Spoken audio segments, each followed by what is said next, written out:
इलाके में रूस और चीन यहाँ बहुत इफ़ेक्टिव हैं, दोस्त हैं, और अमेरिका यहाँ अपना कोई ना कोई एक फुटहोल्ड चाहता है।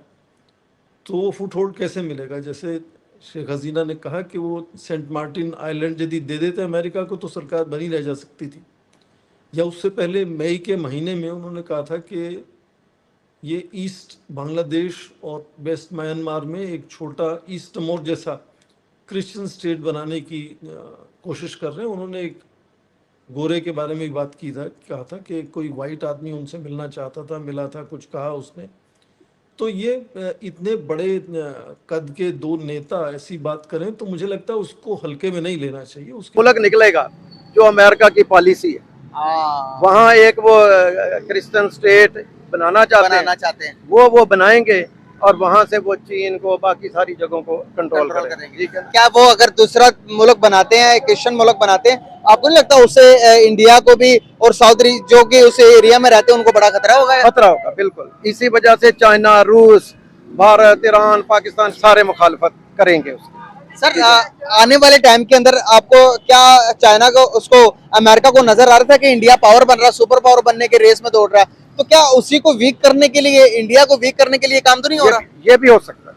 हाँ। ये भी हो सकता है, बिल्कुल हो सकता है। आप देखें ना, पाकिस्तान को जैसे वीक करने के लिए जो जो उन्होंने हथकंडे किए, आज भी हुआ पड़ा देखें। हाँ, पाकिस्तान अब इंडिया को भी जो उन्होंने किया है, आहिस्ता आहिस्ता कर रहे हैं वीक, चाइना को वीक कर रहे हैं, रूस को वीक कर रहे हैं, वो सारों को वीक, क्योंकि उनके सामने जो भी खड़ा होगा उड़ जाएगा। उन्होंने, आप ये देखें, सबसे बड़ा दहशतगर्द है, उसने ही आइटम बम चलाया था और किसी ने तो नहीं चलाया था। आज दर्द हमें देता है वो कि ना ये आइटम बम तो ये चला देंगे, ये गैर जिम्मेदार है। आप तो सबसे पहले बड़े गैर जिम्मेदार थे जिन्होंने कोई बात नहीं कर सकता, कोई बात नहीं कर सकता उनके बारे में। लेकिन बस वो क्या है जी, जिसकी लाठी उसकी भैंस। सही बात। पाकिस्तान काफी टाइम से टीटीपी के साथ जो है अफगान बॉर्डर की तरफ टेंशन देख रहा है। कई बार हमने देखा कि अटैक्स हो रहे हैं, नॉन स्टॉप इनफैक्ट अटैक्स हो रहे हैं डेली बेसिस पे। आपके ख्याल से ये जो नुकसान हो रहा है ये सिर्फ पाकिस्तान का हो रहा है या इस पूरे रीजन को इस वक्त टीटीपी से या इस तरह के जो लोग हैं, इस तरह के जो टेरर ऑर्गेनाइजेशंस हैं, उनसे खतरा है? नहीं, ये तो आरजू देखें, ये भारत का इसको लेकर हमेशा से जो पॉलिसी है वो साफ रहा है कि जो आतंकवाद है, जो टेररिज्म है, वो कहीं भी हो और कैसा भी हो, किसी शक्ल में भी हो, वो सबके लिए खतरा है। अब वहाँ के हिंदू भारत आना चाह रहे हैं। ऐसे में इंडिया बांग्लादेश बॉर्डर पर जमावड़ा लगा हुआ है। बॉर्डर पर बड़ी संख्या में बांग्लादेशी हिंदू इकट्ठा हो गए थे। बॉर्डर के करीब पहुंचे ये लोग भारत की सीमा में दाखिल होना चाहते थे। ऐसा कहा जा रहा है कि ये सभी हिंदू हिंसा के भय से अपनी जान बचाने के लिए भारत आना चाहते हैं। हालांकि बीएसएफ ने बदले हालात को देखते हुए सभी को वापस भेज दिया है। बांग्लादेश में तख्ता पलट के बाद नोबेल पुरस्कार विजेता मोहम्मद यूनुस की अगुवाई में अंतरिम सरकार का शपथ ग्रहण हो चुका है। पड़ोसी देश में चल रही राजनीतिक संकट के बीच भारत ने बांग्लादेश से लगी सभी सीमाओं पर सुरक्षा अलर्ट जारी कर दिया। वहीं सीमा सुरक्षा बल यानी कि बीएसएफ ने पश्चिम बंगाल, त्रिपुरा और मेघालय बॉर्डर पर भारत में घुसपैठ की कोशिश कर रहे 11 बांग्लादेशी नागरिकों को पकड़ा है। इससे पहले बीएसएफ ने बॉर्डर गार्ड बांग्लादेश की मदद से 9 अगस्त को पश्चिम बंगाल के कुछ बिहार जिले में बांग्लादेश से लगती सीमा पर घुसपैठ की कोशिश को नाकाम किया था। बीएसएफ के एक प्रवक्ता के अनुसार बीएसएफ को पश्चिम बंगाल के कुछ बिहार में भारत बांग्लादेश सीमा पर लगभग 1000 बांग्लादेशी नागरिकों की सीमा पर आने की बात पता चली, जो भारत में शरण लेने के इरादे से सीमा पार कर रहे थे। उन्होंने बताया कि इन लोगों का पता चलने पर बीएसएफ ने तुरंत इन बांग्लादेशी नागरिकों को वापस लेने के लिए बीजीपी से संपर्क किया। इसके बाद दोनों एजेंसियों की तरफ से ये सुनिश्चित किया गया कि सीमा पर शांतिपूर्ण तरीके से स्थिति नियंत्रित की जाए। बीएसएफ अधिकारी के अनुसार भारत के जवान सीमाओं की सुरक्षा के लिए अटूट प्रतिबद्धता के साथ डटे हैं। इसके अलावा बीएसएफ मानवतापूर्ण तरीके से स्थिति को हल करने की कोशिश कर रहा है और अंतर्राष्ट्रीय नियमों का सख्त पालन करने को लेकर सजग है। बांग्लादेश में अशांति के मद्देनजर असम पुलिस भी भारत बांग्लादेश सीमा पर हाई अलर्ट पर है, ताकि ये सुनिश्चित किया जा सके कि कोई भी व्यक्ति अवैध रूप से राज्य में प्रवेश न कर सके। असम के डीजीपी ने कहा कि केंद्र ने निर्देश जारी किया है कि किसी भी व्यक्ति को बांग्लादेश से अवैध रूप से भारत में प्रवेश करने की अनुमति नहीं दी जाएगी। बांग्लादेश में राजनीतिक उठापटक के बाद जिस अंतरिम सरकार ने शपथ ली है, उसमें अर्थशास्त्री मोहम्मद यूनुस को मुख्य सलाहकार नियुक्त किया गया है। उनके पास रक्षा, शिक्षा, रेलवे, कृषि, वाणिज्य के साथ साथ कई अहम मंत्रालय हैं। फिलहाल वो या वो कंट्रीज जिनके पास बहुत पैसा है वो भी रेफ्यूजीज को लेते हुए आजकल घबराती हैं। वो भी नहीं चाहती कि कोई एक्स्ट्रा किसी किस्म का भी बर्डन उनके ऊपर पड़े। भारत इस वक्त बांग्लादेश के साथ बॉर्डर है और लग यही रहा है कि बहुत से रेफ्यूजीज आपकी तरफ आ सकते हैं। क्या आप लोग इस चीज के लिए तैयार हैं? और अगर नहीं तो जो एक कहा जाता है कि कई लोग बात कर रहे हैं कि भारत क्लेम कर सकता है एक एरिया वहां पर बांग्लादेश से और वहां पे जो हिंदूज हैं उनको वहां शिफ्ट किया जा सकता है। आपको लगता है ऐसा कोई प्लान जो है अगर किया जाए तो वो बेहतर होगा? नहीं, मुझे लगता है ये प्लान बिल्कुल ठीक नहीं होगा, ना ऐसी कोई सोच है भारत में।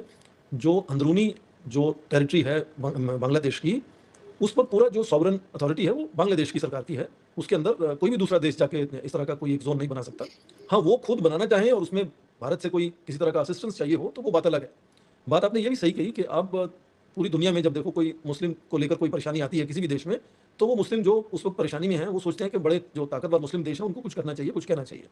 ठीक वैसे ही हिंदू हैं। अब भारत 80% 80% से ज़्यादा हिंदू हैं यहाँ। उसके बाद नेपाल बड़ा हिंदू लोगों का जनसंख्या वहाँ है, और तीसरी दुनिया की सबसे बड़ी हिंदू जनसंख्या जो है, पॉपुलेशन है, वो बांग्लादेश में है। तो हालांकि भारत लगातार माइनॉरिटीज़ की बात करता है, पर वहाँ के जो हिंदू हैं उनको एक तरह से उम्मीद होती है कि भारत कुछ कहेगा, कुछ करेगा, उनकी सिक्योरिटी के बारे में सोचेगा। तो ऐसे लोग यदि मान लीजिए कि वो बॉर्डर पार करके इस मुसीबत में भारत आना चाहते हैं, तो आपने सही बिल्कुल फरमाया कि उस वक्त चिंता यही होगी कि ये कैसे पता चले कि ये हिंदू हैं या उनके साथ कोई आतंकी उस वक्त घुसने की कोशिश कर रहे हैं ताकि भारत में आके और परेशानी खड़ी करें। तो ये मुश्किल जो आतंकवाद को लेकर है वो मुझे लगता है वो बहुत ही जटिल, बहुत ही कॉम्प्लेक्स प्रॉब्लम है। और ये सब जब कोई देश दूसरे देश के जो नागरिक परेशानी में है उनको कोई हेल्प भी करना चाहता है ना, तो वो नहीं कर पाता है, क्योंकि उसको यही डर लगता है कि इसके साथ कोई गलत लोग ना अंदर आ जाए। तो ये ठीक इस वक्त भारत में ये चिंता है कि यदि कोई लोग वहाँ से रिफ्यूजी आना चाहते हैं तो क्या उनको आने दिया जाए तो कैसे पता चले कि ये ठीक वाले वाकई ये सचमुच में मुसीबत में है, मुश्किल में है, या बिल्कुल ऐसे मौके का फ़ायदा उठा के भारत में घुसने की कोशिश कर रहे हैं, या क्या करेंगे यहाँ घुसने के बाद। तो ये आतंक का जो मुद्दा है मैं तो उसको और बड़े तरीके से वायलेंस का मुद्दा कहता हूँ कि वायलेंस का जो भी तरीका है अपनी बात मनवाने का वो बिल्कुल ठीक नहीं है, और ये भारत ने लगातार इस बात को दोहराया है। लेकिन सर बात सिर्फ इसकी नहीं रह जाती है कि टेररिज्म की या फिर कि वो लोग आएंगे तो वो सही है या नहीं है या उनको हेल्प की जरूरत है। लेकिन एक कोई भी कंट्री हो या कोई भी घर अगर हो तो उसमें एक लिमिटेड सी ही जो है वो जगह होती है, और जो लोग पहले से रह रहे हैं चाहे पाकिस्तान हो या हिंदुस्तान, आप खुद जानते हैं बहुत से लोग अभी भी ऐसे हैं जो जॉबलेस हैं, जिनके पास घर नहीं है, जो रोड पे रह रहे हैं। तो अगर बांग्लादेश के लोगों को आप अपने यहाँ बुला लेंगे तो उससे बेहतर ये नहीं है कि उनके यहाँ जो एरिया कहा जा रहा है लेने की बात की जा रही है या कहा जा रहा है कि उनको हिंदुओं को दे दिया जाए, वो बेहतर है। पाकिस्तान ने भी तो सर रखा था ना ये अफगान रेफ्यूजीज को, आप पकड़ पकड़ के बाहर निकाल रहे हैं, तो वो हमें कह रहे हैं कि ना निकालो, पाकिस्तान में ना जॉब्स हैं ना जगह है, और जो हालत है पाकिस्तान की एवरीबॉडी नोस। आपने बिल्कुल दुरुस्त फरमाया, और मैं तो इस बात को मान रहा हूँ पहले से ही कि बांग्लादेश की जो आवाम है, वहाँ की जो टेरिटरी है, उस पर सबसे पहले जो अथॉरिटी है वो बांग्लादेशियों की है, बांग्लादेश की सरकार की है। और भारत चाहेगा कि यदि बांग्लादेश किसी तरह से हेल्प भारत की चाहिए तो भारत हमेशा तैयार है, और खासकर माइनॉरिटीज़ को लेकर तो बिल्कुल तैयार है कि किसी तरह का भी यदि प्रोफेसर यूनुस मान लीजिए, वो उन्होंने बार बार कहा कि वो हिंसा नहीं होना चाहिए, माइनॉरिटीज़ को परेशानी नहीं होनी चाहिए, माफ़ी भी मांगी है। तो यदि वो ऐसा उनको लगता है कि भारत कुछ उसमें हिस्सेदारी कर सकता है, हेल्प कर सकता है, तो उसमें मुझे नहीं लगता कि इसमें दो बार सोचने की बात होगी। वो इमीडिएटली मुझे लगता है भारत जो सहायता जो हेल्प हो सकती है वो बिल्कुल मुहैया कराएगा। और यदि ऐसा कोई सेफ जोन बनाना चाहते हैं बांग्लादेश में जहाँ माइनॉरिटीज़ की जो सिक्योरिटी है, सुरक्षा है, वो और अच्छे से गारंटी हो सकती है, और उनकी ऐसी सोच है, तो मुझे लगता है कि भारत बिल्कुल उनका सपोर्ट करेगा इस बात को लेकर। सर ईरान और इजराइल में भी एक तरह की टेंशन चल रही है। आपको मालूम है कि जो हमास का लीडर वहां मारा गया था, उसके बाद से यही लग रहा है कि शायद ईरान जो है वो अटैक करेगा। आपको लगता है ईरान अटैक करेगा या पॉलिटिकल स्टेटमेंट्स है वो देने के बाद जो है वो ये मामला यहीं पे खत्म हो जाएगा? और इजराइल और उसको हमास को अगर हम देखते हैं तो आपको कहीं ये वॉर उठती हुई दिख रही है? क्योंकि चाहे मैं मानती हूँ कि हमास की गलती है, उन्होंने जिस तरीके से अटैक किया था 7 अक्टूबर को, सब कुछ गलत है, लेकिन इस वक्त कई हजार लोग जो है मारे जा चुके हैं उस एक अटैक के बाद। बिल्कुल दो तरह की परेशानी है इस वक्त इसराइल की जो गाजा में बार हो रही है उसको लेकर। एक तो आम आवाम जो है वो लगातार उनकी किलिंग हो रही है, वहाँ 30,000 से ज़्यादा वहाँ लोग मर चुके हैं अभी तक। और दूसरा ये जो असैसिनेशन का तरीका है, और ये बहुत ज़रूरी है जानना कि इसराइल का यहूदियों का अपने फ्रीडम मूवमेंट से ही, शुरू से ही असैसिनेशन की जो स्ट्रेटजी है ये हमेशा हिस्सा रही है उनके अपने तौर तरीके की। और यहाँ तक मैं कहूँगा कि उनके एक के बाद एक जो बड़े बड़े नेता जो प्रधानमंत्री बने, राष्ट्रपति बने, उनमें कई लोग ऐसे थे जो इस तरह की जो यूनिट्स थे, ग्रुप थे लोगों के अपने बनाए हुए उस वक्त फ्रीडम स्ट्रगल में, उसकी वो मुखालफत नहीं करते थे, बल्कि उसकी लीडरशिप मुखिया थे उसके वो। तो ये असैसिनेशन का जो दूसरा तरीका है मुझे लगता है ये उतना ही परेशान करने वाला है जितना ये आम जनता को लगातार मरते देखना। क्योंकि इजराइल ने कई बार एक के बाद दर्जनों अब तक असैसिनेशन किए हैं, उससे कोई मुसीबत कम तो नहीं हुई। कोई ऐसा नहीं कि अरब देश दोस्त बन गए हों, या फिलिस्तीनी दोस्त बन गए हों, या देश छोड़ के चले गए हों। तो ये पहली बात तो ये कि इजराइल का जो तरीका है वो मुझे लगता है कि शांति बनाने का नहीं है, सुकून बनाने का नहीं है, वो बात को, लड़ाई को बढ़ाएगा, कम नहीं करेगा। ये फार्मूला उनका अभी तक लागू किया कई बार पर कामयाब नहीं हुआ है, तो अब क्यों कामयाब होगा। अब दूसरी बात आपने पूछी कि ईरान में जो उनके अपने कैपिटल में, तेहरान में जाके एक असैसिनेशन होता है एक बहुत बड़े कद के नेता का, तो क्या ईरान रिटेलिएट करेगा या नहीं? मैं ये कहता हूँ उनके पास ऑप्शन ही नहीं, उनको रिटेलिएट करना ही है। किसी की भी, आप मान लो कि किसी देश की कैपिटल सिटी में, आपके यहाँ इस्लामाबाद में आके आपका कोई गेस्ट आया हुआ है, कोई दूसरा देश बाहर से आके मिसाइल से असैसिनेट करेगा, तो उसमें वो ऑप्शन की बात नहीं होती, वो बात होती है हैसियत की, काबिलियत की। तो ईरान किस तरह से रिटेलिएट करेगा, कब रिटेलिएट करेगा, ये इस पे बात हो सकती है। चाहे वो जिनको आप कहते हैं कि वो एक्सिस ऑफ रेजिस्टेंस जिनको नाम देते हैं हम, चाहे वो हिजबुल्लाह हो या हौदीज हों या दूसरे हों, क्या उनके थ्रू आप देखें पहले लेबनान, साउथ लेबनान से बहुत से रॉकेट दागे जा रहे हैं पहले से ही, तो वो अटैक शुरू हो गए। तो किस तरह से वो अपना रिटेलिएट करेंगे, वो मुझे लगता है देखने की बात है। तो रिटेलिएट करना ही पड़ेगा उनको, क्योंकि किसी भी देश को अपनी जो नेशनल प्रेस्टीज है, जो साख है जो किसी देश की, वो सबसे ज़्यादा कीमती है। तो उसको बिल्कुल रिटेलिएट किए बगैर यदि छोड़ देते हैं, तो पहले से ही इजराइल का हौसला बढ़ा हुआ है, तो उनका हौसला और बढ़ेगा कि किस तरह से जाकर किसी भी देश में वो अटैक कर सकते हैं। हालांकि बात जो है वो बड़ी उलझी हुई है। आपने जैसे शुरू किया इस सवाल को कि हमास का जो तरीका था वो भी ठीक नहीं था, वो बात तो वहीं से बिगड़ी ना कि वो शुरू से वैसे नहीं होना चाहिए था, पर वो हुआ। पर जब वो हुआ तो उसके बाद इजराइल लगातार इतने लोगों को मौत के घाट उतार चुका है, मार चुका है, और असैसिनेशंस हो रहे हैं। तो मोटे तौर पे ये कि क्या ये सब तरीकों से वायलेंस खत्म हो सकता है?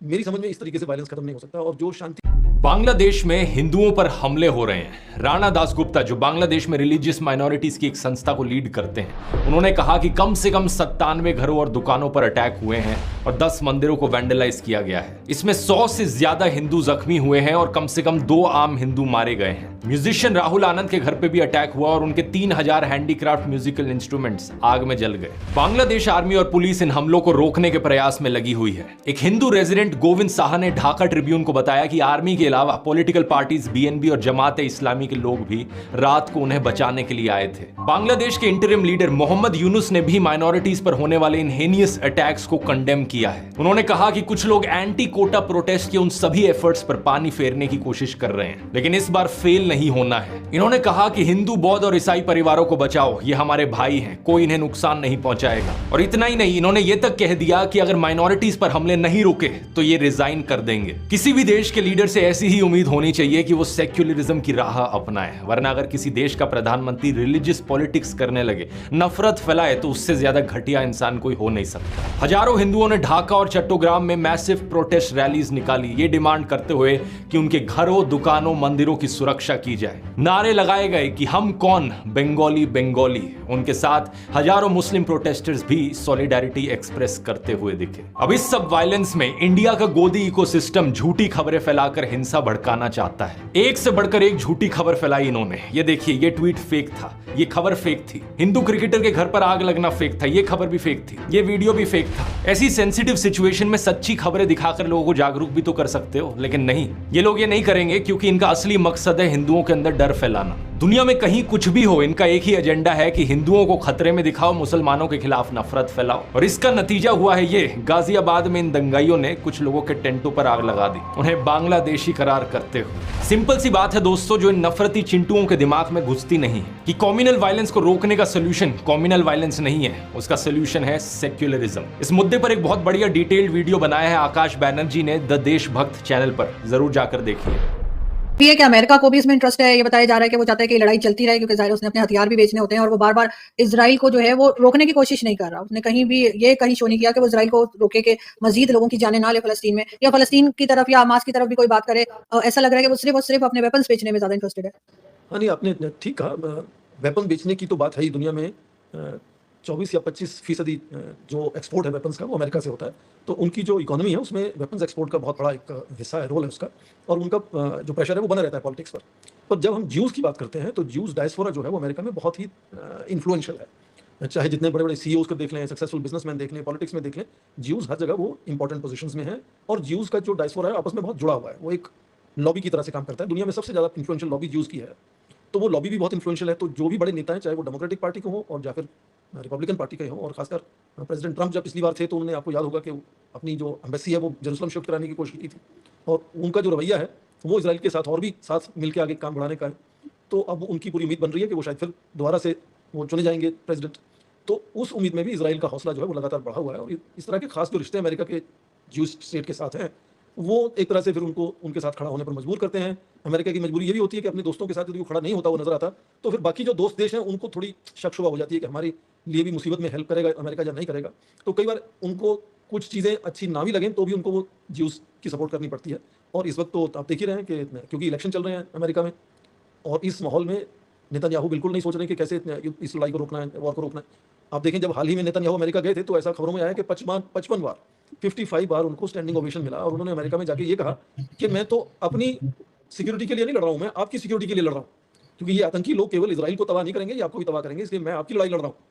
तो ये जो एक तरह से नैरेटिव में जो एक नया इंटरप्रिटेशन सामने आता है, उसको लेकर भी मुझे लगता है कि अमेरिका अभी लगातार इजराइल के साथ खड़ा नजर आएगा, और इजराइल के जो फिलहाल तरीके हैं उनसे मुझे नहीं लगता है कि वायलेंस इस पूरे मिडिल ईस्ट में खत्म होने वाला है जल्दी से।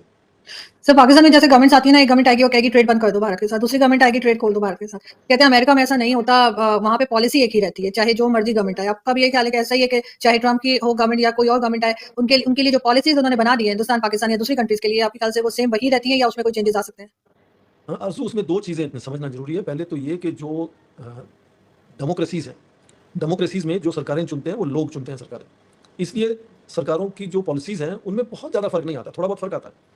और खासकर जब फॉरेन पॉलिसी की बात करते हैं उसमें और भी कम फर्क आता है।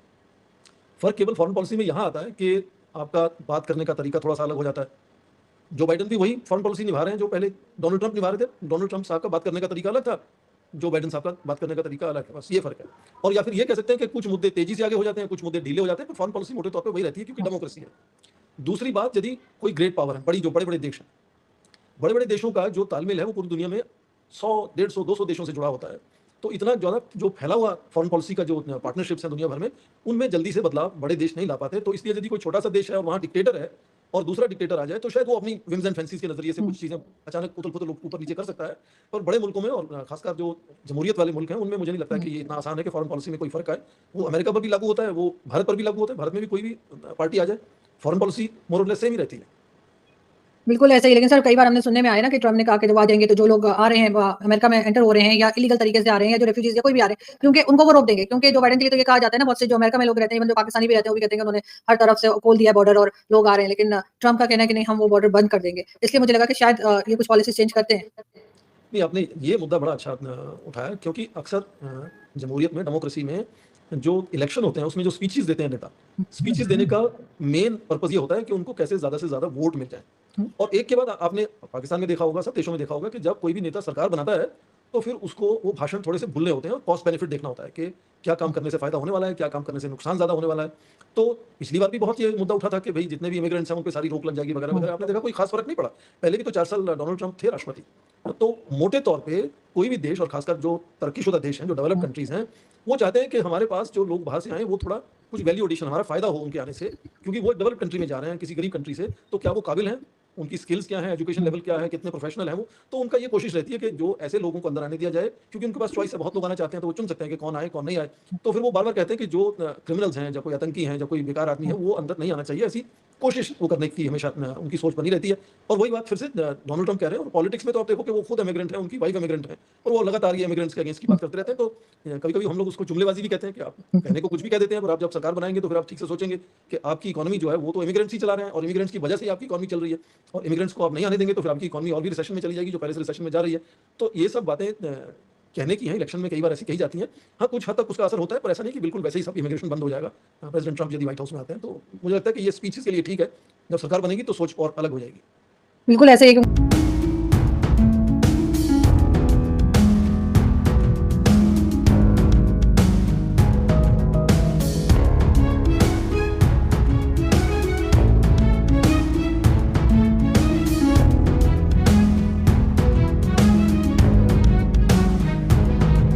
जो लाइफ बहुत ज्यादा डेंजर में है सर, वहां पर जो वो जो बांग्लादेशी हैं सर, वो जाकर इंतशारी जो लोग हैं सर, वो मंदिरों को तोड़ रहे हैं सर। वहां पर शेख मुजीबुर रहमान और 71 में जो शिमला मुआहदा साइन हुआ था सर, वो स्टैचूज बनाए हुए थे, वो लोगों ने उन सारे स्टैचूज को भी तोड़ दिया। और जो यादगार बनी हुई थी, जो टेबल के ऊपर बैठकर हमारे 93,000 फौजियों को छुड़वाया गया और इसके ऊपर साइन हुआ कि भाई बांग्लादेश अब से आपका हुआ, तो उस मुआहदे को उसको भी तोड़ दिया उन्होंने, हिस्ट्री मिटा दी।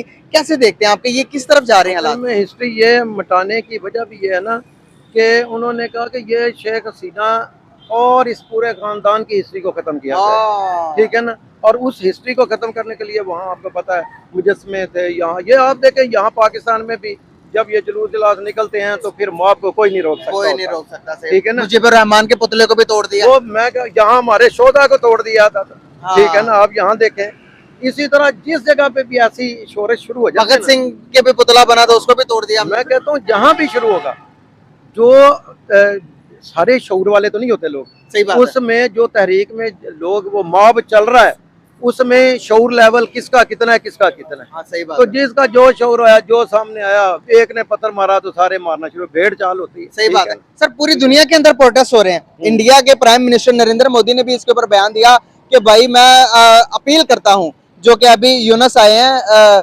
जिन्होंने संभाल टेक ओवर किया, उन्होंने भी धमकी दी बांग्लादेश के अवाम को, अगर आप लोग बाज आए तो आए, नहीं आए तो मैं भी रिजाइन कर दूंगा।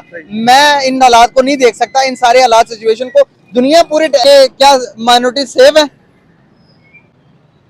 चलें, नोट इशू, ये पीछे ही बोल सकते हैं। चलें चलें, कोई इशू नहीं, कोई इशू नहीं। एक सवाल का जवाब नहीं दिया जो इमरान यहूदी इसराइली हाँ जी, जब वज़ीर आज़म बना, हाँ जी। उसने सबसे पहले गलती क्या किया था? क्या इसराइल जासूस लड़की और जहाज छोड़ा था कि नहीं छोड़ा था? इमरान यहूदी ने, इमरान यहूदी इसराइली अच्छा। न्याजी, अच्छा, उसने क्या कर दिया था? इसराइली जासूस लड़की और जहाज छोड़ा था कि नहीं छोड़ा था? किधर छोड़ा था? पाकिस्तान से नहीं छोड़ दिया उसने। वो अभिनंदन की बात कर रहे हैं। हाँ, क्यों छोड़ा है उसने? इस जवाब कहिए मुझे, जवाब दे। मैं होता ना उस पुलिस वाला ने जब इसको गाड़ी में, तो अगर ना छोड़ते तो आप क्या करते? ना छोड़ते तो फलस्तीन पर हमले नहीं होते। अगले दिन जंग हो जानी थी, ना छोड़ते तो। कैसे जंग हो जाने थे? जिंदाबाद पाकिस्तान। पाकिस्तान जिंदाबाद। हाँ, पाकिस्तान का खाली अवाम नहीं होता है, खाली बातों से नहीं होती ऐसी चीज। वो छोड़, खाली अवाम उस पर छोड़ तो हर मुल्क किस तरह कांपता है। अच्छा, हालात देखो, टांगे कांप रही हैं, मईशत, पैसा नहीं है, मांग रहे हैं। क्यों मांग रहे हैं? पैसे तुम छोड़ो, पैसे ये अल्लाह की तरफ से आता है, लेकिन जंग पैसे इंसान के अपने तरफ से बनाता है। अब बात सुने, बात ये सुने, लालच की ये हमारा शौक लेवल है। प्रोफेसर साहब सही बता रहे हैं। शऊर लेवल जो है ना, वो जाहिर है, जो little knowledge is dangerous, dangerous, perfect knowledge is impossible. चीज ये है कि लिटिल नॉलेज जो है ना, वो ये सारे कसूर हमारे अभी जो बड़े हैं ना उनमें है। अब तुम ये बताओ, ये सारी असेंबली ने फैसला किया था। उसमें इमरान खान ने क्या था, क्या मैं जंग का ऐलान कर दूं? तो सब ने कहा था कि नहीं। तो बाजवा साहब खुद असेंबली में आए थे तो कहने लगे कि नहीं, हमारे हालात खराब हैं, हमारी मैशत ठीक नहीं है, हमें छोड़ना पड़ेगा। और हमें दबाव है, गंजा माँ की इंटरनेट में में नहीं आया, सॉरी, गंजा माँ की जनाजे में नहीं आया। उसके बाद जब ये अंदर हो गए तो फिर ये कैसे है? बोलता है मुझे कैंसर है, फलाना है, अभी ऑपरेशन होना, कोई चीज ऑपरेशन, ये कैसे ठीक हो गया? सर पहले लेवल पे ना हमें माशरती लेवल को समझना पड़ेगा, इंसानियत के लिहाज से हमें देखना पड़ेगा दुनिया क्या कर रही है, हम क्या कर रहे हैं। वो क्या कर रहा है जी? कौन? जो बेटी को आगे कर दिया। शर्म नहीं आते? माँ की जनाजे में आया नहीं और ये हमारा शोर लेवल है, देख रहे हैं आप। वो उठा गया, ये हाँ? बैठ गया। ठीक कह रहे हैं आप, अंतर ठीक कह रहे हैं। मैं ये कहना चाह रहा हूँ, इसके लिए मेरे बेटी के लिए भी ये है। हाँ, शऊर लेवल ज़रा जिस तरह का है, लेकिन पाकिस्तान के और जिसके भी हालात उसी वक्त ठीक होते हैं जब वो अपने आप को खुद ठीक करना। एग्जैक्टली। अल्लाह ताला कहता है कि मैं उस कौम की हालत नहीं बदलता। सर हमारे जब तक वो हमारे लोगों में इतना हिंदुओं के अगेंस्ट इतनी नफरत क्यों है? आप देख सकते हैं, अब मैं कहीं किसी से भी बात करूंगा वो कहेंगे दुनिया का हर बंदा हमारा दोस्त हो सकता है, लेकिन हिंदू हमारा दोस्त नहीं हो सकता। इतनी नफरत क्यों डाली गई है? इतनी नफरत जो है वो इस वक्त जो करंट सिचुएशन में, वो तो यहूदियों के साथ है, इसराइल के साथ है। आपके देखे ना जुलूस, या बाकी हिंदुओं के खिलाफ कोई जुलूस नहीं निकल रहे, लेकिन इसराइल के खिलाफ निकल रहे हैं। ये मीन के यहूदियों के खिलाफ निकल रहे हैं। सर आपको नहीं लगता कि हमारे बच्चों के दिमाग के अंदर हेट इकोनॉमी डाली गई है? बदला, जिस कौम के अंदर बदले का जुनून डाल दिया जाए वो कौम तरक्की नहीं करती, तबाह बर्बाद हो जाती है। आज हम इंडिया के बराबरी तो नहीं कर सकते, लेकिन बदला लेने के पीछे कश्मीर में मुजाहिदीन भेजी जा रहे हैं, और क्या होता जा रहा है? ये भी बात बिल्कुल आप सही कर रहे हैं, क्योंकि जो जिस एम पे पाकिस्तान बना, पाकिस्तान बनने के बाद जो उसके सियासी महरकात थे जी, ये ना पैदा किए जाते हैं, ये भी तो उन्हीं के पैदा करता है। हाँ जी, ठीक है ना। अदरवाइज ये गुरदासपुर पाकिस्तान का हिस्सा था। एग्जैक्टली। पाकिस्तान जी वो मुस्लिम लीग जीत गई थी वहां से 3 दिन बाद आप देखें गुरदासपुर को इंडिया का हिस्सा डिक्लेयर कर दिया गया। बिल्कुल। अगर वो ना किया जाता तो आज ये हालात ही ना होते। ठीक है ना, क्योंकि ना कश्मीर का मसला होता, ना हमें इतनी बड़ी फौज रखनी पड़ती, सही बात। ना हमें कोई माशी मसले बनते, ना हमारी जंगें होती, हम भी सही रहते, इंडिया भी सही रहता। कल हमारे DGSPR ने कहा कि भाई कश्मीर का जो मसला वो अनरिजोल्वेबल है, ये सोल्व नहीं हो सकता। हम सोच रहे हैं कि रिलेशन बेहतर कर लें इंडिया के साथ। तो फिर मैं आप ही कह रहा समझ आ हूँ ये जो 70 साल तक हमें बेवकूफ बनाए रखा, हाँ, कभी तरानों पे तो कभी जंगों पे, और कभी जनाब जी थोड़ी सी जंग हुई तो जनाब जी हथियार फेंक गए। यानी कि जो फौज हथियार फेंक दे ना, हाँ यानी कि कतर में इन्होंने जो किया, जी यकीन करें उसके बाद नहीं बिल्कुल वो तो जर्नैल और ये सारे इनको तो गड्ढे खोद के गटरों का पानी लेके डूब मरना चाहिए था। ये उल्टे आके फिर मुसल्लत हो गए, ठीक है ना। तो जब ये ऐसी चीजें होंगी तो फिर ये, क्योंकि आज का हमारी आर्मी अपने आप को ना अकल कुल समझती है।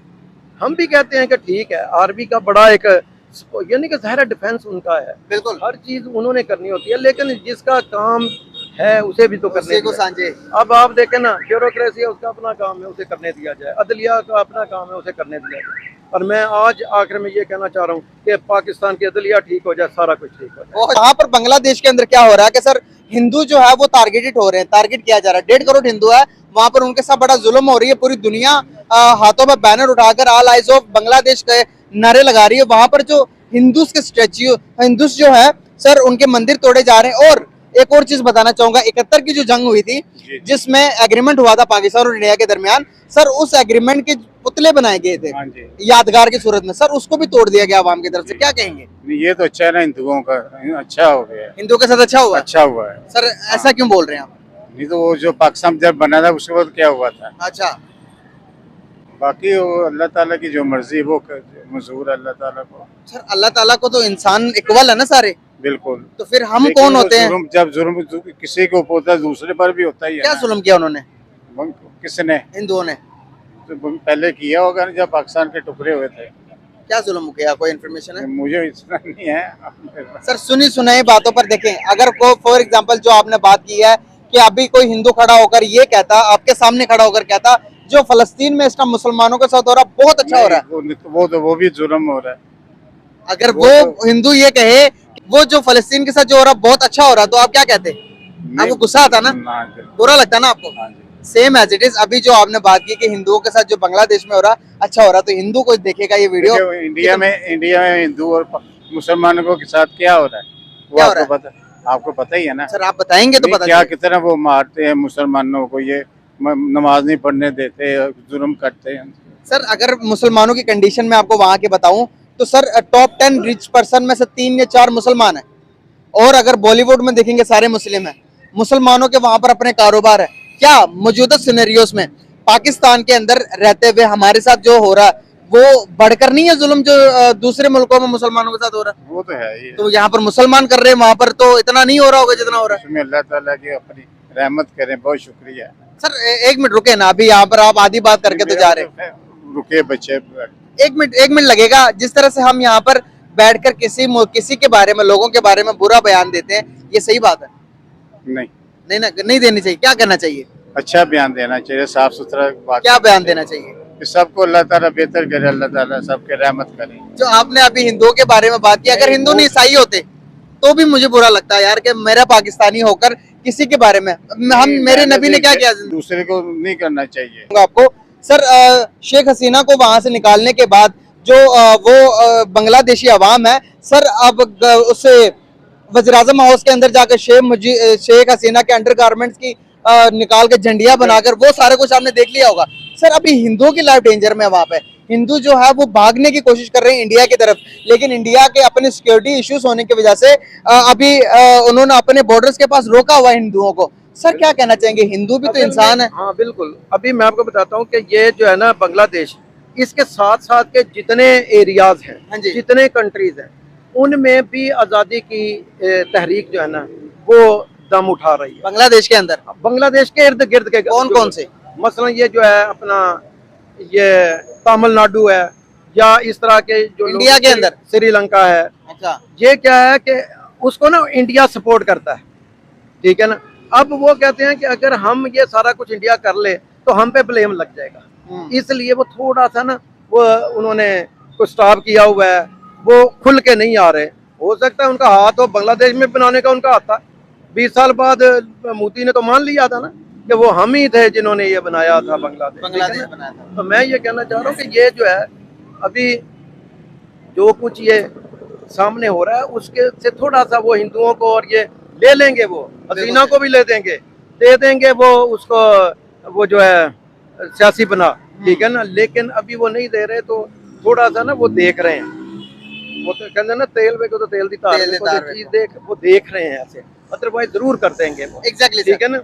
तो ये जो है ना, एक तो ये वजह है। दूसरी वजह ये है कि जो बांग्लादेश है इसमें अकलियतें या दूसरी चीज़ें जो हैं उनके इंसानी हकूक़ की खिलाफ वर्जी तो थी जैसे पाकिस्तान में, लेकिन उनके ना माशी हालात ऐसे नहीं थे जैसे पाकिस्तान। बहुत अच्छे माशरे ठीक है हालात ना, थे उनके। उनके माशी हालात ठीक होने के बावजूद इनकलाब आ गया, इनकलाब आया बिल्कुल। और हर इनकलाब के बाद अंधेरी रात होती है। अच्छा, ठीक है ना, ये आप पूरी हिस्ट्री उठा के देख लें, जहाँ जहाँ भी इनकलाब आया ना उसके बाद